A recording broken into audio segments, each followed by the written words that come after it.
정찬의 추리소설 속으로 애거서 크리스티의 그리고 아무도 없었다.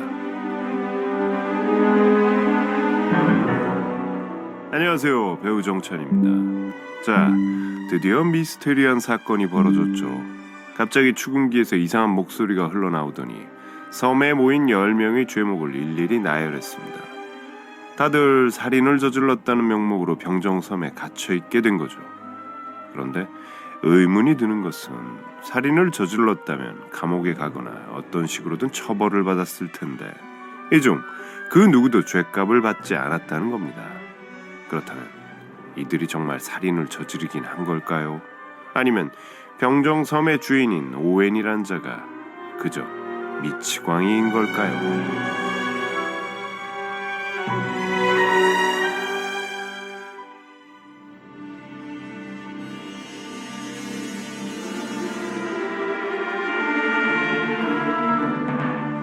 메가더 장군이 갑자기 발끈했다. 모든 게 뒤죽박죽이야. 엉망진창이라고. 이런 식으로 생사람을 잡다니. 이 일에 대해 뭔가 조치를 취해야 해. 이 오웬이란 작자가 누구든 간에. 바로 그거예요. 그는 누구죠? 에밀리 브렌트가 그의 말허리를 잘랐다. 판사가 끼어들었다. 그것이야말로 우리가 주의 깊게 알아봐야 할 일이오. 로저스, 당신은 우선 아내를 침대에 데려다 주는 게 좋겠어. 그런 다음 이리 돌아오시오. 알겠습니다, 선생님. 내가 도와주겠소, 로저스. 두 사람의 부축을 받으며 로저스 부인은 비틀거리며 응접실을 나갔다. 그들이 방을 나가자 메스턴이 말했다. 선생님은 어떤지 몰라도 전 한잔 해야겠습니다. 나도 한잔 하겠어. 내가 가서 술을 찾아오죠. 앤서니가 말했다. 그는 방을 나갔다. 이내 돌아왔다. 문 밖에 술이 놓인 쟁반이 준비되어 있더군요. 그는 조심스럽게 쟁반을 내려놓았다. 각자의 잔에 술을 따르느라 잠시 시간이 걸렸다. 모두 원기를 돋워줄 무언가를 필요로 하고 있었다.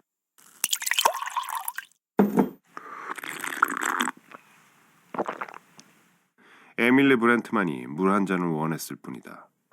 암스트롱 박사가 다시 응접실로 들어왔다. 로저스 부인은 괜찮습니다. 그녀에게 진정제를 주었죠. 그게 뭡니까? 술인가요? 나도 한잔 하겠습니다.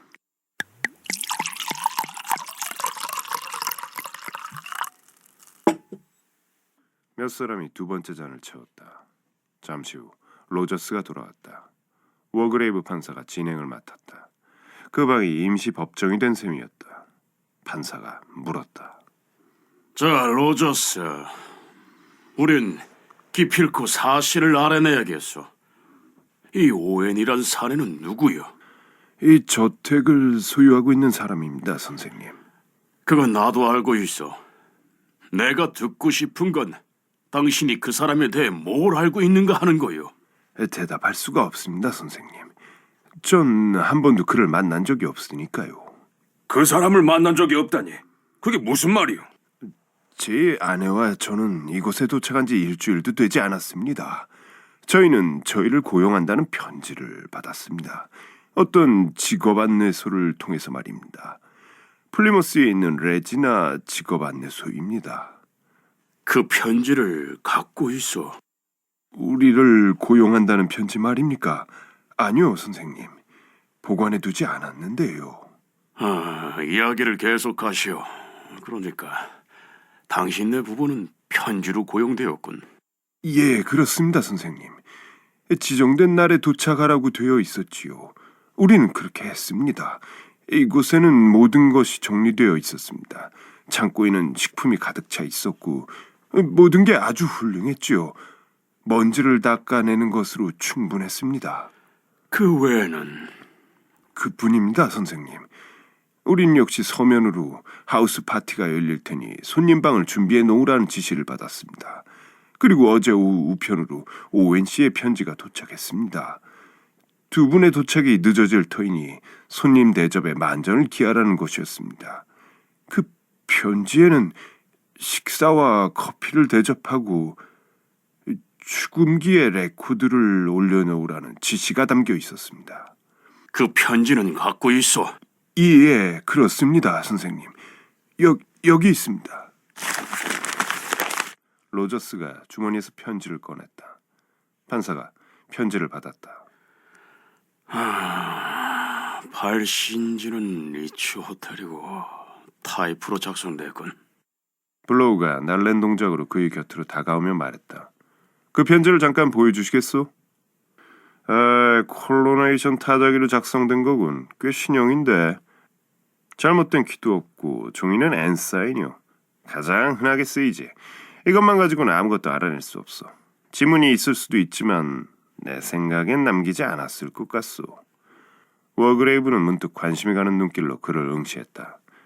앤토니 메스턴이 블로우 옆에 서서 그의 어깨 너머로 그 편지를 바라보며 말했다. 이 사람은 재밌는 세례명을 가졌군요. 그렇지 않습니까?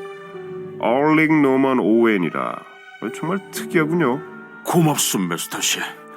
당신 덕택에 특이하고 중요한 문제에 관심을 갖게 돼서. 판사가 약간 움찔하며 다른 사람들을 둘러보고는 화가 난 자라처럼 고개를 치켜들며 말했다. 우리가 알고 있는 것을 한데 모아야 할 때가 된 것 같소. 각자 이 집의 주인에 대해서 알고 있는 것을 털어놓으면 도움이 될 거요.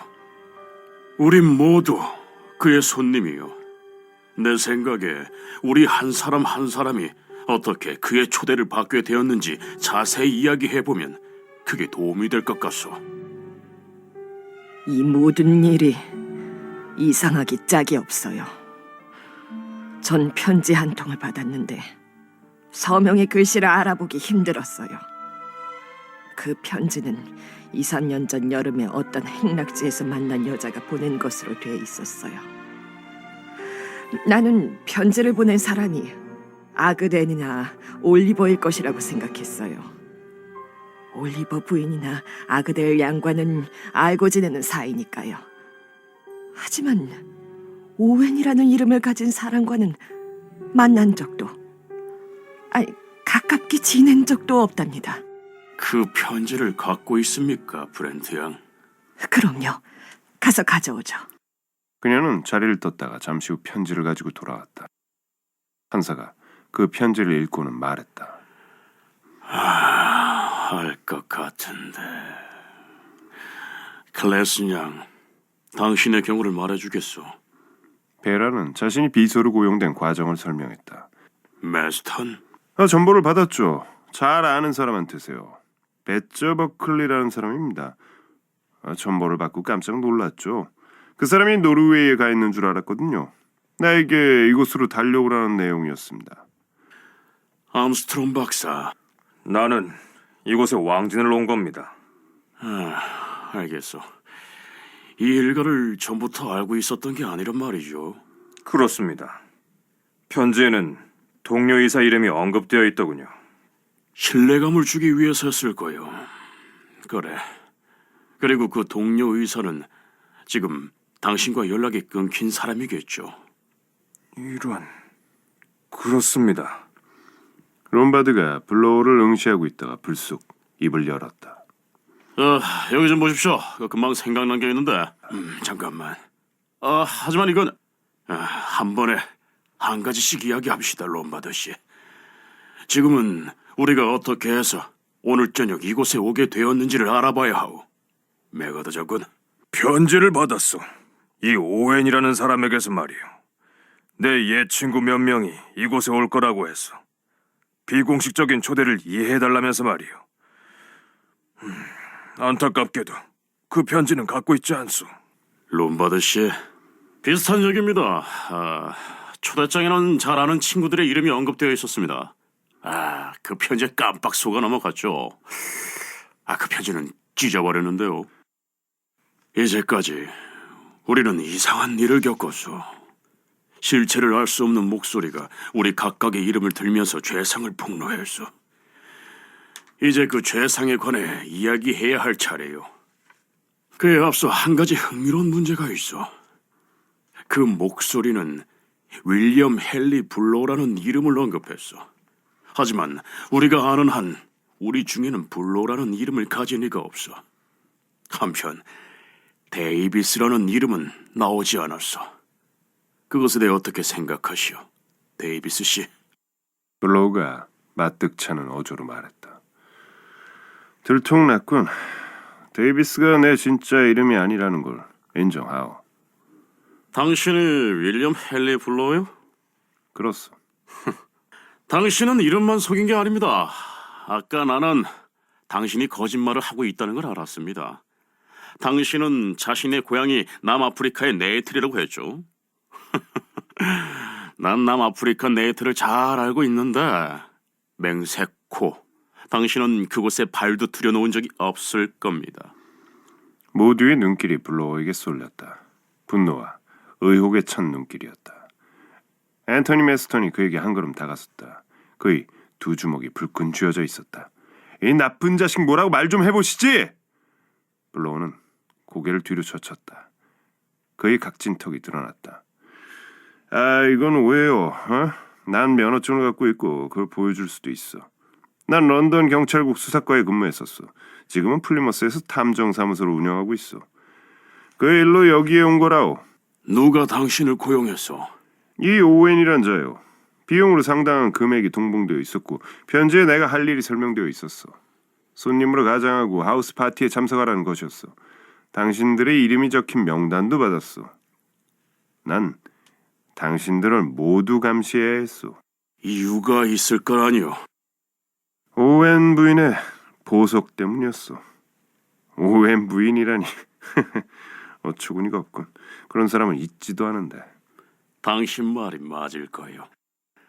얼링 노먼 오웬이라. 브렌트 양이 받은 편지의 서명은 성을 알아볼 수 없었지만 베라 양이 받은 편지에는 낸시라는 세례명은 그런대로 알아볼 수 있었어.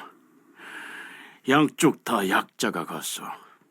얼링 노먼 오웬이나 유너 낸시 오웬이나 말이요. 다시 말하자면 양쪽 다 UN, 오웬이요. 약간의 상상력을 발휘한다면 언노운, 곧 미지의 인물을 뜻하는 거요. 하지만 그건 있을 수 없는 일이에요. 미친 짓이라고요. 바로 그렇소. 우리를 이곳에 초대한 사람은 미치광인 게 분명하오. 어쩌면 위험하기 짝이 없는 살인광일지도 모르지.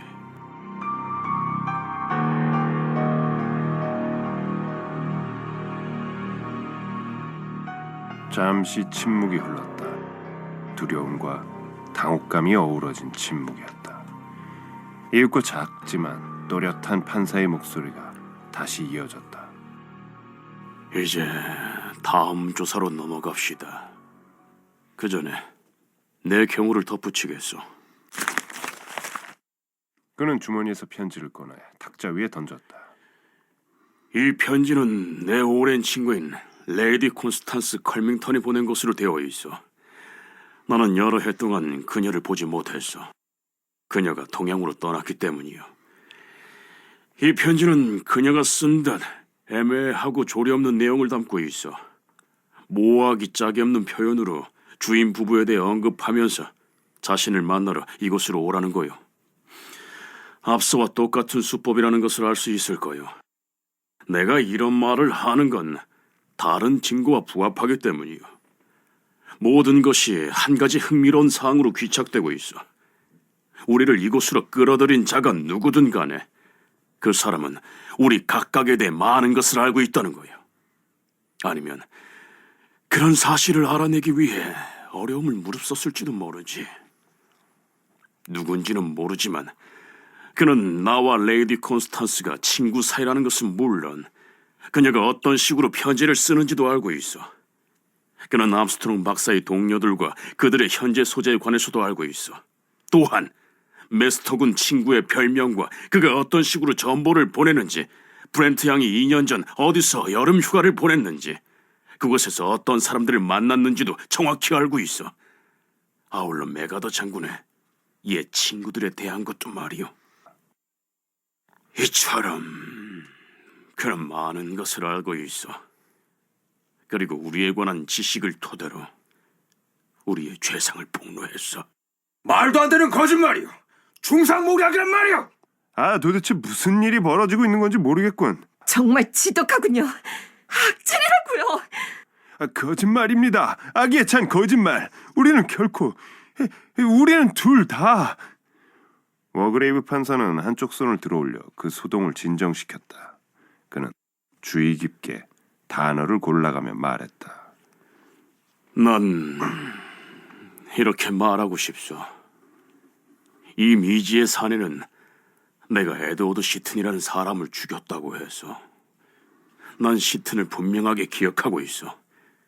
1930년 6월 내 법정에선 피고였지. 그는 어떤 노파를 살해한 죄목으로 기소되었어. 그의 변호사는 훌륭했고 정인석에선 그 자신도 배심원들에게 좋은 인상을 주었어. 하지만 증거로 미뤄보건대 그는 유죄임이 분명했어. 나는 사건의 요점을 배심원들에게 설명했고 배심원들은 유죄 판결을 내렸어. 판사가 부당한 개입을 했다는 이유로 항소가 있었어. 그 항소는 기각되었고 그는 당연히 처형되었어. 여러분 앞에서 말하지만 그 문제에 있어서 나는 양심이 거릭될 것이 전혀 없어. 의무를 다했을 뿐이요. 유죄가 입증된 살인범에게 적절한 선고를 내린 것뿐이요. 암스트롱의 머릿속에 그 사건이 떠올랐다. 시튼 사건. 재판 결과는 예상 밖이었다. 공판이 열리고 있던 어느 날 어떤 식당에서 시튼이 관선 변호사인 매튜스를 만난 적이 있었다. 당시 변호사는 자신만만했다. 판결은 이미 나온 거나 다름없어요. 무죄가 분명합니다. 하지만 나중에 암스트롱은 이런 이야기를 들었다. 판사가 피고에 대해 지독하게 적대적이었죠. 판사는 배심원의 마음을 돌려서 시튼에게 유죄 판결을 내리게 했답니다. 물론 합법적인 일이었죠. 노장 워그레이브 판사는 법을 잘 알고 있었으니까요. 그는 피고에 대해 개인적인 원한을 갖고 있었던 모양입니다.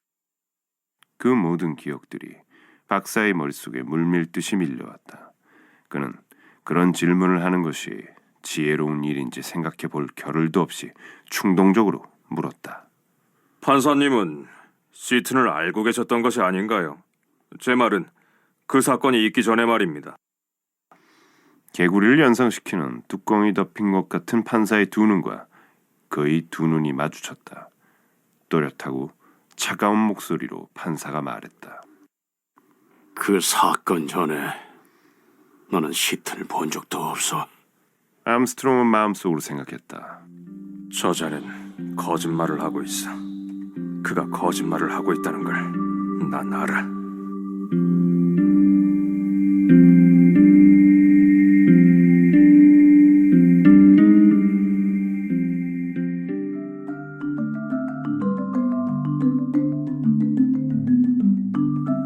자, 워그레이브 판사가 판사답게 이야기를 주도적으로 이끌고 있습니다.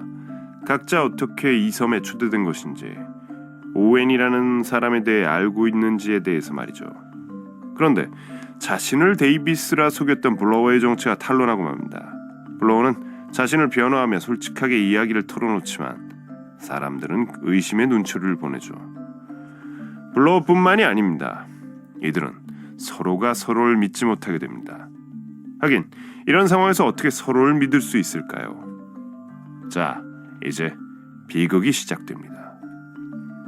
지금까지 성우 진정일, 한미리, 이민규, 낭독 정찬, 에거스 크리스티에 그리고 아무도 없었다 4화였습니다.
정찬의 추리 소설 속으로 에거서 크리스티 그리고 아무도 없었다.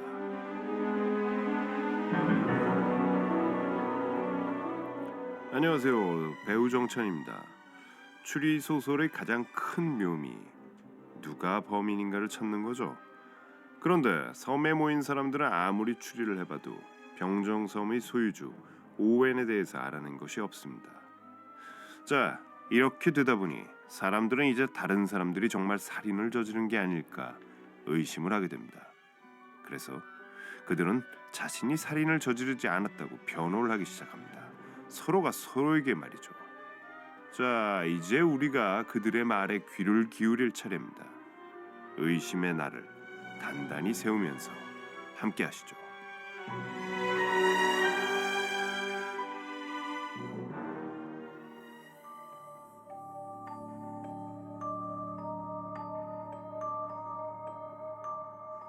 베라 클레이슨이 떨리는 목소리로 말을 시작했다. 제 경우를 말씀드리겠어요. 그의 시를 해밀턴에 대해서 말이에요. 전 그의 가정교사였어요. 그 애는 가까운 해안에서만 헤엄을 치게 돼 있었죠. 어느 날 제가 한눈을 파는 사이에 그 애는 멀리까지 헤엄쳐 나갔어요. 전 그 애를 따라 헤엄쳐 갔지만 제가 구하기 전에 그만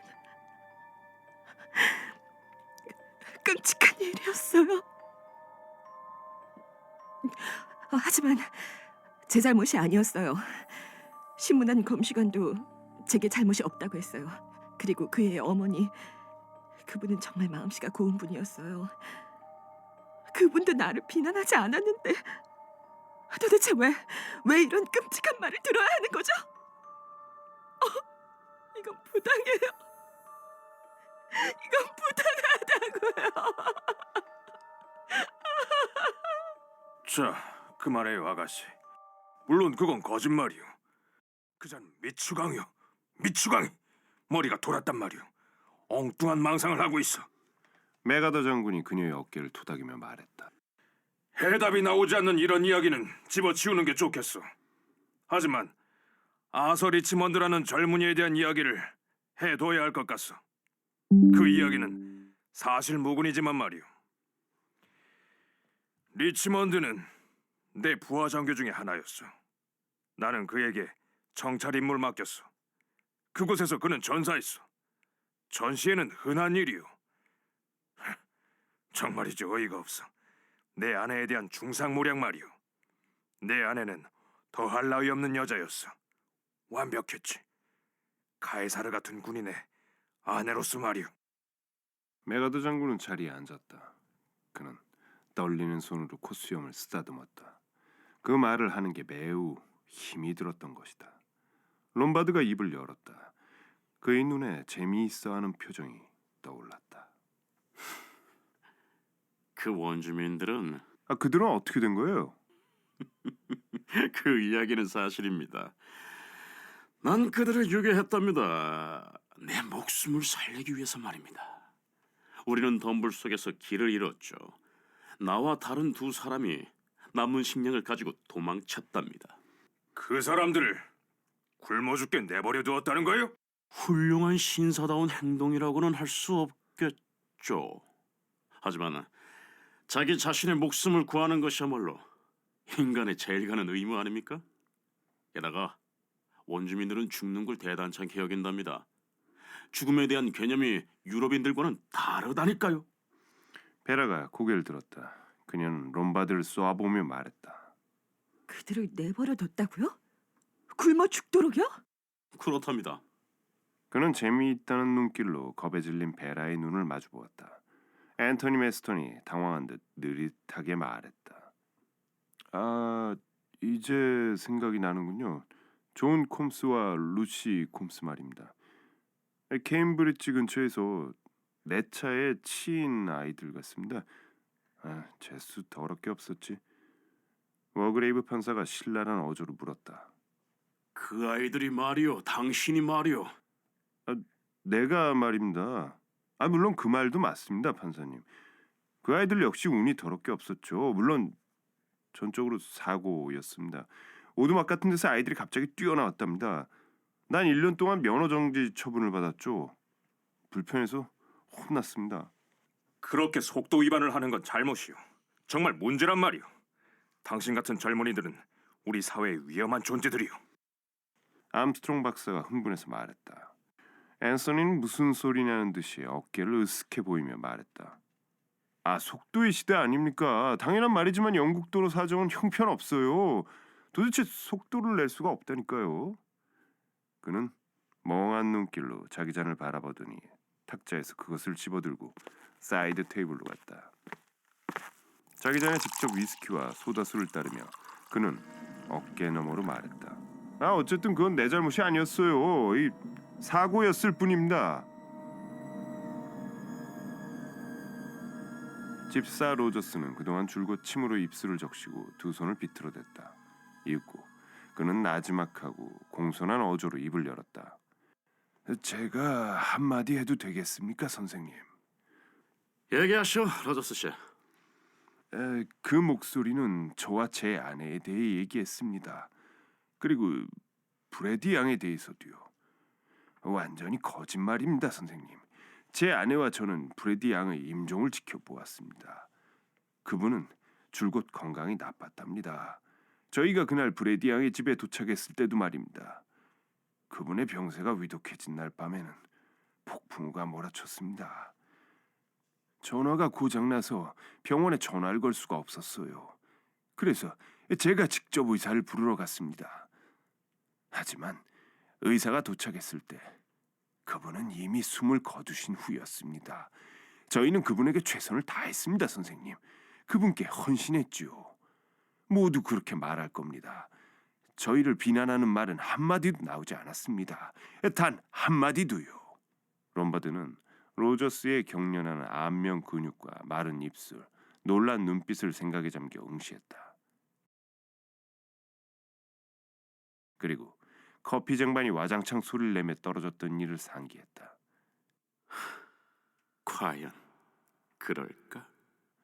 블로우가 입을 열었다. 특유의 기운차고 빈틈없는 태도였다.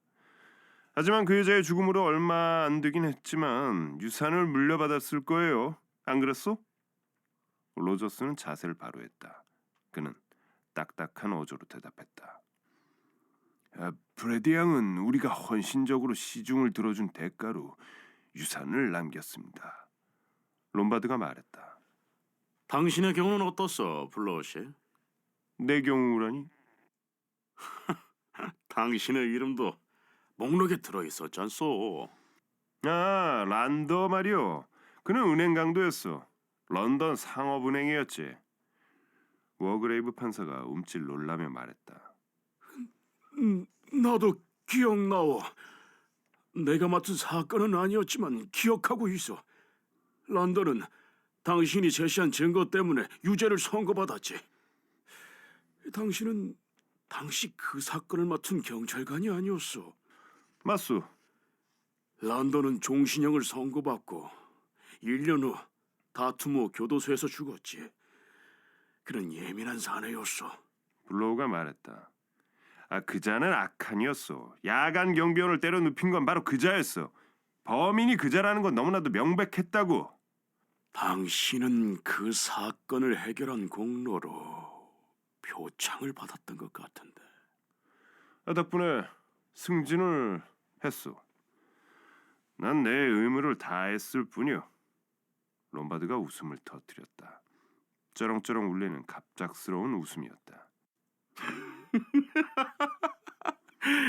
여기 모인 사람들은 정말이지 의무에 충실하고 준법 정신이 투철한 사람들 같군요. 나만 빼고 말입니다.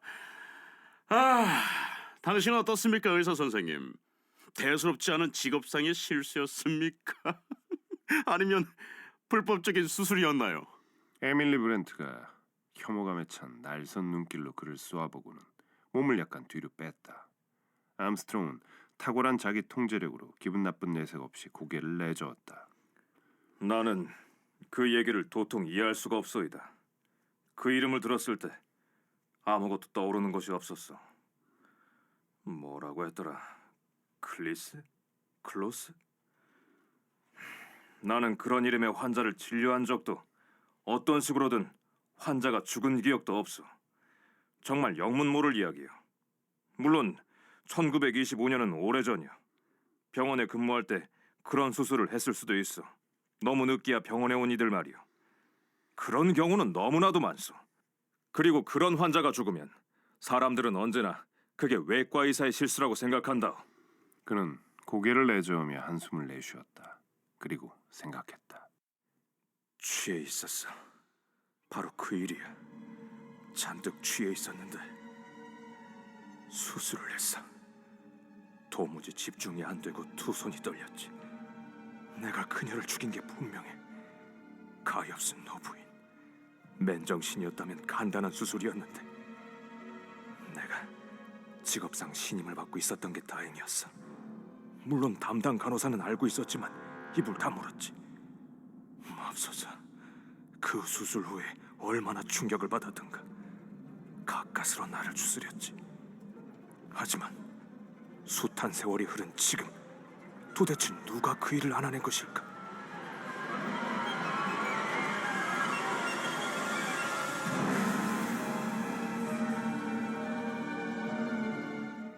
방 안에는 침묵이 감돌았다. 은밀하게든 노골적으로든 모두 에밀리 브렌트를 쳐다보고 있었다. 잠시 후 그녀는 사람들의 시선이 자신에게 입을 열 것을 요구하고 있음을 의식했다. 그녀의 두 눈썹이 좁은 이마 위로 치켜 올라갔다. 내가 뭔가 말하기를 기다리고 있는 건가요? 난 할 말이요 전혀 없어요. 전혀 없단 말입니까, 브렌트 양? 그래요. 그녀는 입술을 꼭 다물었다. 판사는 자기 얼굴을 쓸었다. 그가 부드럽게 물었다. 자기 변호를 미루신단 말인가요? 변호 같은 건 할 필요가 없어요. 난 언제나 양심의 명령에 따라 행동을 해왔어요. 스스로를 비난할 만한 일을 저지른 적이 없다고요. 방 안에는 불만스러운 분위기가 감돌았다.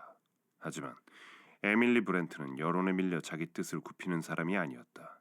그녀는 고집스러운 태도로 앉아 있었다. 판사가 한두 번 헛기침을 했다.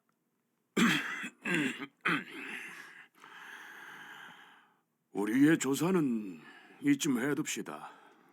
자, 로저스, 우리들과 당신네 부부 외에 이 섬에 또 누가 있어? 아무도 없습니다, 선생님. 우리들 뿐입니다. 틀림없어. 예, 물론입니다, 선생님. 정체 모를 이 집 주인이 우리를 이곳에 모이게 한 목적은 아직 모르겠어. 하지만 내 견해를 말하자면 그는 말 그대로 제정신이 아니라는 거요. 그는 위험한 인물일 수도 있어. 가능한 한 빨리 이곳을 뜨는 것이 좋을 것 같소. 오늘 밤 떠나는 것이 어떻겠소? 로저스가 말했다. 죄송합니다만, 선생님.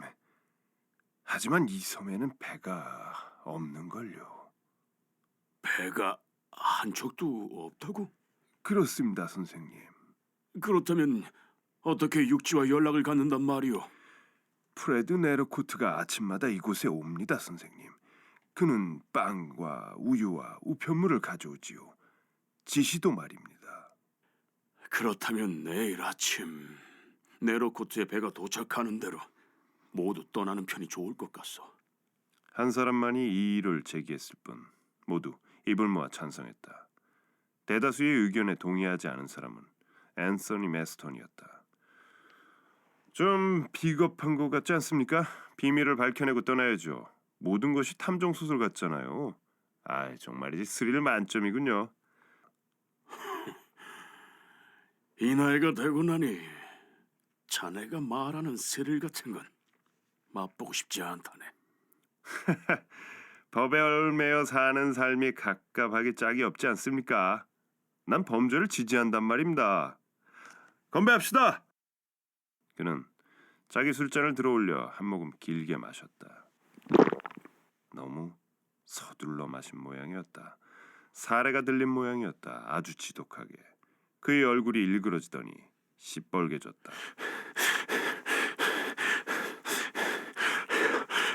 그는 숨을 헐떡이더니 의자에서 굴러떨어졌다.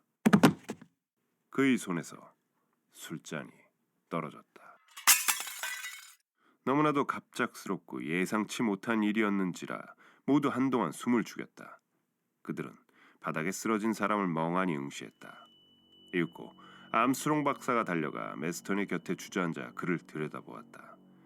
고개를 들었을 때 박사의 두 눈에는 당혹스러운 표정이 떠올라 있었다. 그는 무엇인가 압도당한 듯 나지막한 목소리로 속삭이듯 말했다. 맙소사, 이 사람은 죽었어.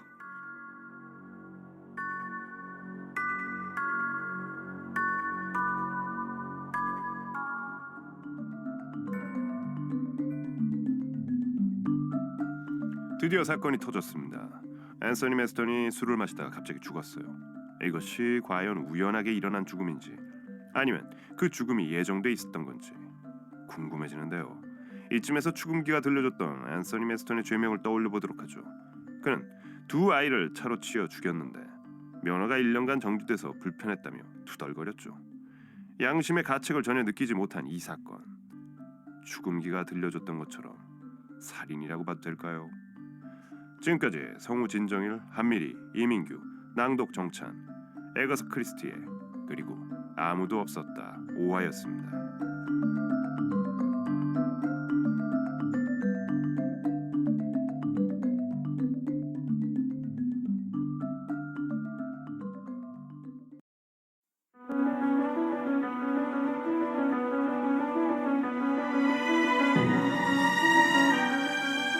정찬의 추리 소설 속으로 에거서 크리스티에 그리고 아무도 없었다. 안녕하세요, 배우 정찬입니다. 드디어 끔찍한 사건이 벌어진 부분 읽어봤는데요. 병정섬에 모인 10명의 사람들 중 한 명이 의문의 죽음을 당했어요. 이것이 사건의 시작이라면, 아니 좀 더 강하게 말해볼까요? 이것이 살인의 시작이라면 말이죠. 이제 남은 사람들은 더 불안해지겠죠. 자기도 곧 죽을 수 있다는 공포가 시작될 겁니다. 이제 밤이 찾아오고 사람들은 각자의 방으로 돌아갑니다. 그리고 죽음기의 목소리가 이야기했던 죄목에 대해 생각하기 시작합니다. 과연 그 사건들에는 비밀이 있는 걸까요? 그들의 비밀에 귀 기울여 보죠.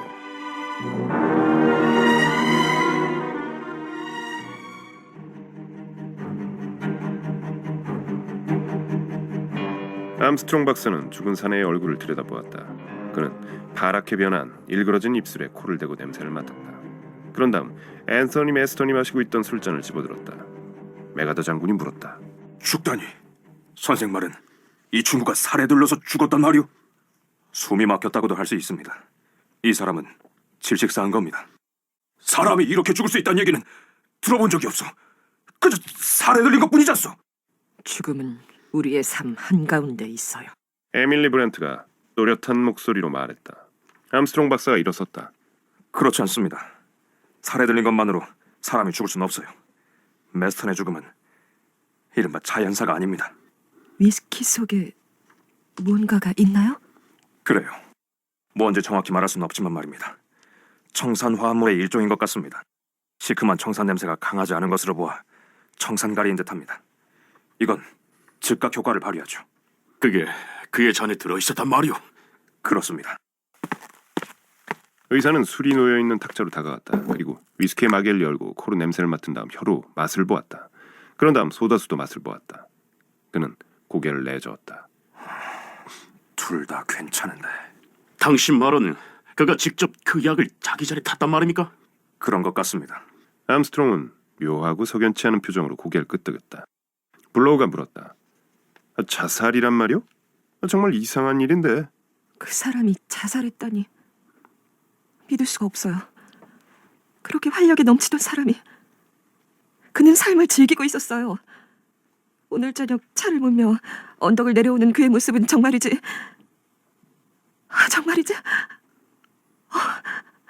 무슨 말을 해야 할지 모르겠어요. 자살 말고 다른 가능성이라도 있단 말입니까? 모두 천천히 고개를 내저었다. 다른 설명이 있을 수 없었다. 위스키와 소다수는 아무 이상이 없었다. 그들은 모두 앤서니 메스턴이 사이드 테이블로 걸어가 자기 잔에 직접 술을 따르는 것을 보지 않았던가. 그러므로 그의 술잔 안에 청산가리가 들었다면 그것을 거기 넣은 것은 앤서니 메스턴 본인일 터였다. 하지만 도대체 왜 그가 자살을 해야 했단 말인가? 블로우가 생각에 잠긴 어조로 말했다. 이거 보시오, 의사 선생. 이건 조리에 맞지 않는 것 같소. 내가 보기에 메스턴은 결코 자살할 사람이 아니오. 저도 그렇게 생각합니다.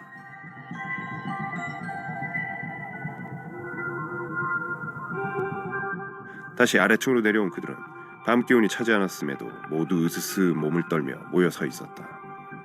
에밀리 브랜트가 말했다. 가서 자는 게 좋겠어요. 밤이 늦었어요. 밤 12시가 지난 시각이었다. 그 제안은 현명한 것이었지만 여전히 모두 머뭇거리고 있었다. 서로 모여 있어야 안심이 되는 것처럼. 판사가 말했다. 그로써 좀 자둬야 하오. 저는 아직 응접실을 치우지 못했습니다. 아침에 하면 되잖소. 당신 아내는 괜찮습니까? 가보고 오겠습니다, 선생님. 그는 잠시 후 돌아왔다. 평화롭게 자고 있더군요. 다행이군. 깨우지 마시오. 알겠습니다, 선생님. 저는 응접실을 치우고 문단속을 한 다음 잠자리에 들러가겠습니다.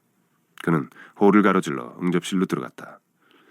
다른 사람들은 내키지 않는 걸음으로 천천히 줄지어 2층으로 올라갔다. 층계를 다 올라간 그들은 잘잘한 인사를 나누었다. 각자 방으로 들어간 그들은 거의 의식하지 못한 채 반사적인 동작으로 안에서 문을 잠갔다.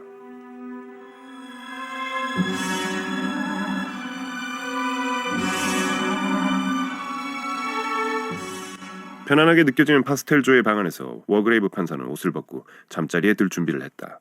그는 에드워드 시튼을 생각하고 있었다. 판사는 시튼을 분명하게 기억하고 있었다. 그의 머리카락, 푸른 눈빛, 솔직하고 편안하게 상대방의 눈길을 똑바로 주시하는 버릇 같은 것들을. 그 눈길 때문에 배심원들에게 그렇게 좋은 인상을 줄 수 있었던 것이다. 검사석에 선 루엘리는 좀 서툴렀다. 그는 피고의 범죄를 증명하는 데에만 지나치게 신경을 썼다. 반면 변호인석에 선 매튜스는 훌륭했다. 그는 요점을 짚어냈다. 그의 반대 신문은 더할 나위 없이 훌륭했다. 증인을 다루는 그의 솜씨는 정말 대가다웠다. 그리고 시트는 힘겨운 반대 신문을 잘 견뎌냈다. 그는 흥분하거나 감정에 휘둘리지 않았다. 배심원은 그런 그의 태도에 감명을 받은 것 같았다. 매튜스에게는 아마도 대세가 이미 결정된 것처럼 보였으리라. 판사는 조심스럽게 손목시계에 태엽을 감아 침대 옆에 놓았다. 그는 그 법정에서의 느낌을 생생하게 기억하고 있었다. 사람들의 이야기를 듣고 기록하고 평가하고 피고에게 불리한 증거 하나하나를 목록화하면서 느꼈던 감정. 그는 그 사건을 즐기고 있었다. 변호사의 마지막 변론은 최고였다. 뒤이은 검사의 논구는 변론이 준 좋은 인상을 지우지 못했다. 그런 다음 자신이 사건의 요점을 설명하기 시작했다. 이 사건은 워그레이브 판사는 조심스럽게 틀니를 빼서 물이 든 잔 속에 담갔다. 입술선이 쭈글쭈글하게 허물어졌다. 그러자 그의 입은 야수의 입처럼 잔인해 보였다. 눈을 감으며 판사는 혼자 빙긋 웃었다. 자신은 시튼이란 거위를 멋지게 요리하지 않았던가. 관절염 때문에 끙 소리를 내며 침대로 올라간 다음 그는 전등을 껐다.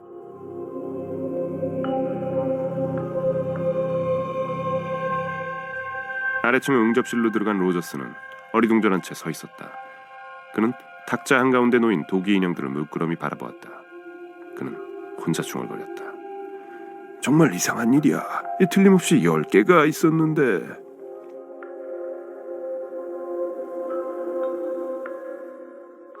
메가더 장군은 엎치락뒤치락 몸을 뒤척댔다. 잠이 오지 않았다. 어둠 속에서 아서 리치먼드의 얼굴이 줄곧 떠오르고 있었다. 그는 아서를 좋아했다. 너무나도 사랑했다. 아내 레슬리 역시 그를 좋아한다는 사실에 그는 흡족해했었다. 아내는 감정의 기복이 심했다. 좋은 친구들을 보고도 경멸을 보내거나 무관심한 어조로 멍청해요 하고 쏘아붙이기도 일쑤였다. 언제나 그런 식이었다. 하지만 아서 리치먼드에게는 달랐다. 그들은 처음부터 잘 어울렸다. 두 사람은 연극과 음악과 그림에 관한 대화를 나누곤 했다. 그녀는 리치먼드에게 직접거리기도 하고 놀려대기도 하고 장난을 치기도 했다. 그는 레슬리를 사랑했다. 지금도 눈앞에 그녀의 모습을 그릴 수 있었다. 갸름한 얼굴, 춤추는 듯한 짙은 잿빛 눈, 풍성하게 물결치는 갈색 머리카락을. 그는 레슬리를 사랑했고 추호도 그녀를 의심치 않았다. 전투가 한창인 프랑스 땅에서도 우도 안주머니에서 그녀의 사진을 꺼내보며 그녀를 그리지 않았던가. 그러던 어느 날 올 것이 오고야 말았다. 바로 소설에 나오는 그대로였다. 편지가 뒤바뀌었다. 두 사람에게 각각 편지를 쓴 레슬리가 남편의 주소로 쓴 봉투에 리치먼드에게 보낸 편지를 넣었던 것이다. 오랜 세월이 흐른 지금까지도 그는 그 충격, 그 아픔을 고스란히 기억하고 있었다. 그럴 수가. 얼마나 고통스러웠던가. 게다가 그 일은 시작된 지 상당히 오래된 것 같았다. 그 편지가 그 사실을 확인시켜 주었다. 두 사람은 여러 차례 주말을 같이 보냈던 것이다. 리치먼드의 지난번 휴가에도. 레슬리와 아서라니. 빌어먹을 자식. 놈의 웃는 얼굴. 예, 장군님. 하고 소리치는 놈의 활기찬 음성. 거짓말쟁이. 위선자. 남의 아내를 훔치다니. 그런 차가운 분노가 천천히 쌓여갔다. 그는 애써 아무 내색도 하지 않고 아무것도 모르는 양 행동했다. 리치먼드에게도 전과 똑같이 대하려고 애썼다. 그런 노력이 성공했던가? 그런 것 같았다. 리치먼드는 그가 사실을 알고 있을지도 모른다는 생각은 하지 않는 듯했다. 긴장 때문에 신경이 줄곧 곤두서 있는 전쟁터에서 감정의 기복은 쉽사리 합리화될 수 있었다. 다만 신병 아미티지만은 한두 번 이상하다는 듯한 눈길로 그를 바라본 적이 있었다. 어리긴 했지만 그 청년에게는 직관력이 있었다. 그 일이 일어났을 때 아미티지는 사태를 눈치챈 것 같았다. 그는 일부러 리치먼드를 사지로 보냈다.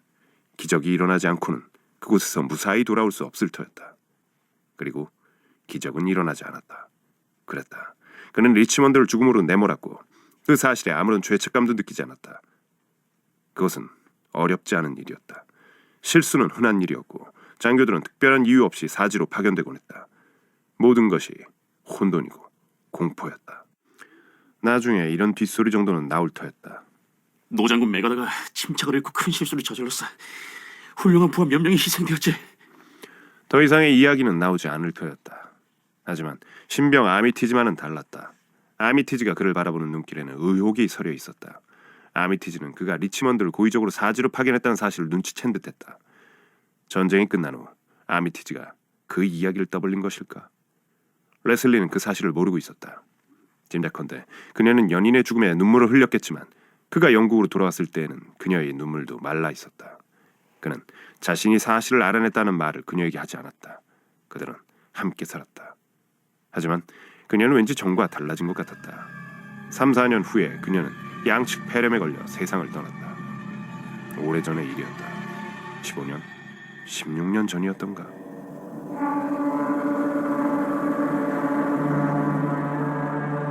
언제 이곳에서 풀려날 수 있을까? 우습게도 이 순간 그는 이 섬을 벗어나고 싶은 생각이 별로 없었다. 육지로, 자그마한 자기 집으로, 그 모든 어려움과 걱정 한가운데로 돌아가고 싶은 생각이 들지 않았다. 열어놓은 창문을 통해 파도가 바위에 부서지는 소리가 들렸다. 그 소리는 저녁 무렵보다 좀 더 커진 것 같았다. 바람 역시 거세지고 있었다. 그는 생각했다. 평화로운 소리, 평화로운 것. 섬이 가진 가장 큰 장점은 이곳에 오면 더 이상 나아갈 수 없다는 데 있지. 끝에 일은 셈이니까. 문득 그는 자신이 이 섬을 떠나고 싶어하지 않는다는 사실을 깨달았다.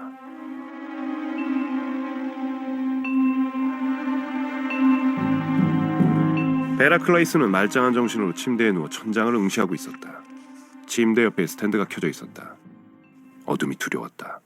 그녀는 생각했다. 휴고. 어째서 오늘 밤 당신이 이다지도 가깝게 있는 것처럼 느껴지는 걸까? 아주 가까운 곳에 있는 것처럼. 휴거를 생각하지 않으려 했지만 소용없었다. 기억을 떠올리지 않을 수 없었다. 코너월.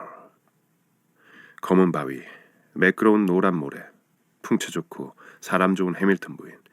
언제나 징징거리며 손을 잡아 끌던 시렐. 클레이슨 선생님, 왜 저 바위까지 헤엄쳐서 가면 안 되나요? 하지만 클레이슨 선생님.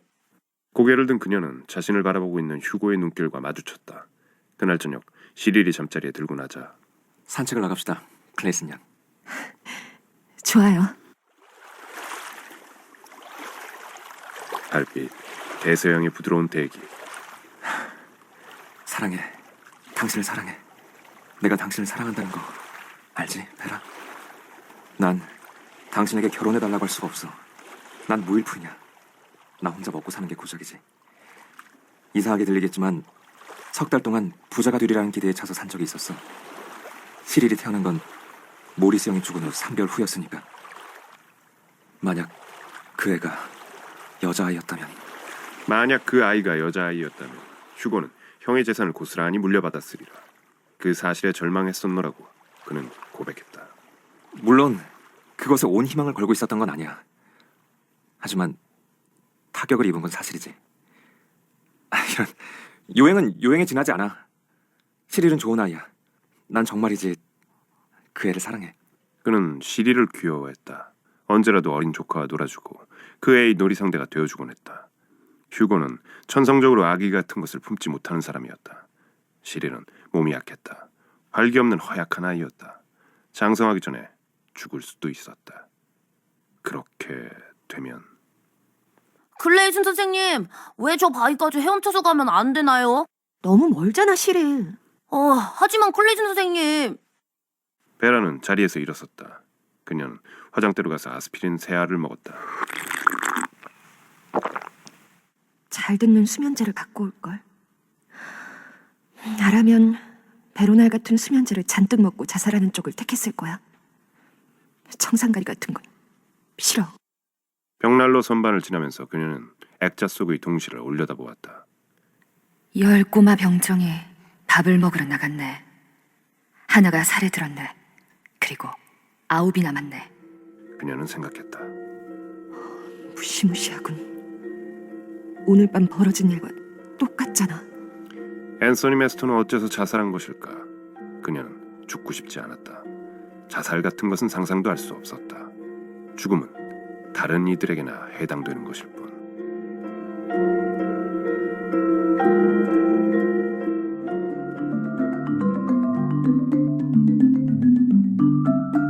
열 꼬마 병정이 밥을 먹으러 나갔네. 하나가 살에 들었네. 그리고 9이 남았네. 동시에 10 꼬마 병정의 첫 구절이 그대로 벌어진 거였고 베라가 그 사실을 가장 먼저 눈치챘습니다. 그리고 놀라운 건 워그레이브 판사와 메가도 장군 그리고 베라가 진짜 살인을 저질렀다는 겁니다. 사람을 실제로 죽이진 않았지만 죽을 걸 예상하고 그 행동들을 했던 것이죠. 그러니까 법으로는 아무 문제가 없는 살인이라고 할까요? 그렇다면 나머지 사람들은 어떨까요? 지금까지 성우 진정열, 한미리, 이민규, 낭독 정찬, 에거사 크리스티에 그리고 아무도 없었다 6화였습니다.